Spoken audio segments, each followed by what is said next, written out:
Salam, perkenalkan nama saya Aprila Katarina. Saya dari kelas PKK 5 semester 4. Di sini saya akan menjelaskan tentang sejarah gereja Indonesia. Yang pertama yaitu tentang sejarah. Sejarah adalah ilmu yang mempelajari tentang peristiwa-peristiwa yang telah terjadi di masa lalu. Baik itu peristiwa politik, sosial, ekonomi, budaya, dan lain-lain. Sejarah juga dapat diartikan sebagai kisah atau catatan tentang peristiwa yang telah terjadi. Dalam bahasa Inggris, sejarah disebut sebagai history, yang berasal dari kata Yunani, yaitu historia, yang berarti penyelidikan atau pengetahuan. Sejarah gereja adalah studi tentang perkembangan dan perjalanan gereja Kristen, sejak zaman rasul-rasul hingga saat ini. Sejarah gereja mencakup berbagai aspek seperti perkembangan doktrin dan teologi Kristen, sejarah gereja-gereja lokal, dan denominasi-denominasi Kristen, peran gereja dalam sejarah sosial, politik, dan budaya, perkembangan liturgi, ibadah, praktik keagamaan Kristen, dan sejarah para pemimpin gereja seperti paus, uskup, dan reformator.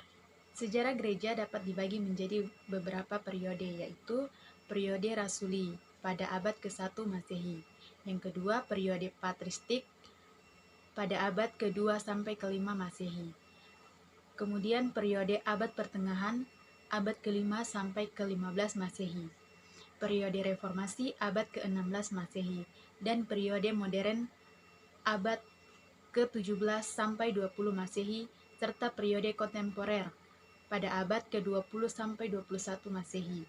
Sejarah gereja Indonesia dimulai dari abad ke-16, ketika agama Kristen pertama kali diperkenalkan di Indonesia oleh para misionaris Portugis.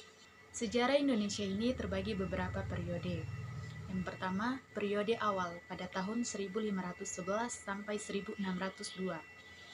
Pada periode ini mengenai pengenalan agama Kristen yang pertama kali diperkenalkan di Indonesia oleh para misionaris Portugis pada tahun 1511.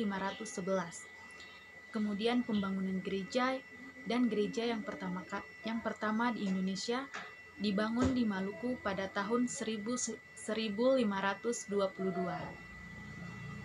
Kemudian periode VOC dan pemerintahan kolonial pada tahun 1602 sampai 1942. Pada tahun ini, peran VOC memainkan peran penting dalam penyebaran agama Kristen di Indonesia melalui pembangunan gereja dan menjalankan misi dan pendidikan. Para misionaris dan pendidik Kristen memainkan peran penting dan dalam penyebaran agama Kristen dan pendidikan di Indonesia.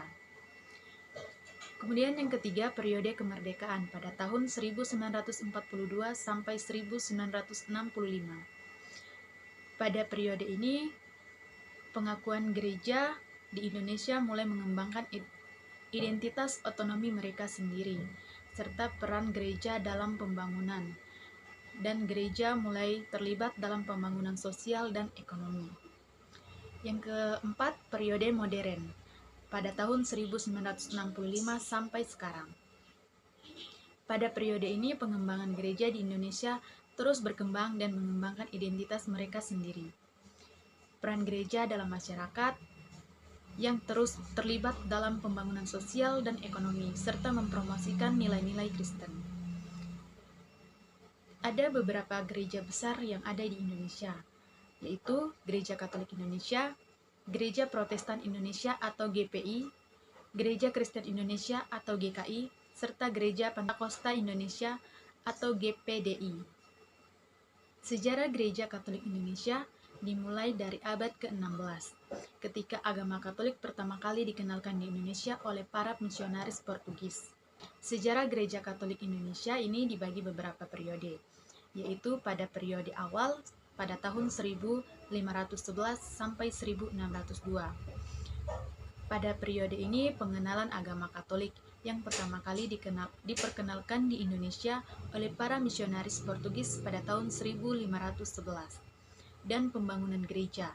Dan gereja yang pertama di Indonesia dibangun di Maluku pada tahun 1522. Yang kedua, periode VOC dan pembangunan kolonial pada tahun 1602 sampai 1942.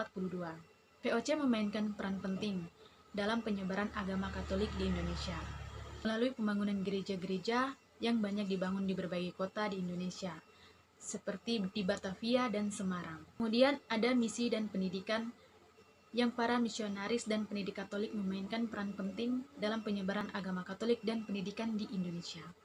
Kemudian yang ketiga, periode kemerdekaan pada tahun 1942 sampai 1965. Pada periode ini, Gereja Katolik Indonesia mulai mengembangkan identitas dan otonomi mereka sendiri. Dan Gereja Katolik di Indonesia mulai terlibat dalam pembangunan sosial dan ekonomi. Yang keempat, periode modern pada tahun 1965 sampai sekarang. Pada periode ini, Gereja Katolik Indonesia terus berkembang dan mengembangkan identitas mereka sendiri.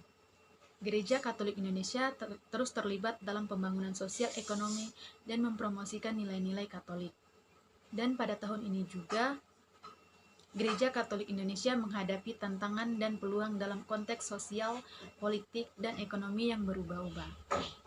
Ada beberapa tokoh penting dalam sejarah Gereja Katolik Indonesia, yaitu Santo Fransiskus Xaverius pada tahun 1506 sampai 1552.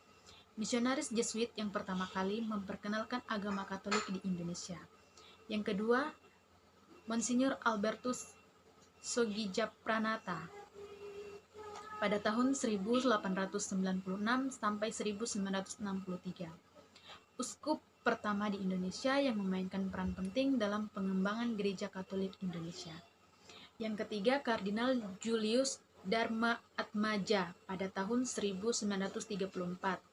Kardinal Indonesia pertama yang memainkan peran penting dalam pengembangan Gereja Katolik di Indonesia. Sekian penjelasan dari saya mengenai pengantar sejarah gereja di Indonesia.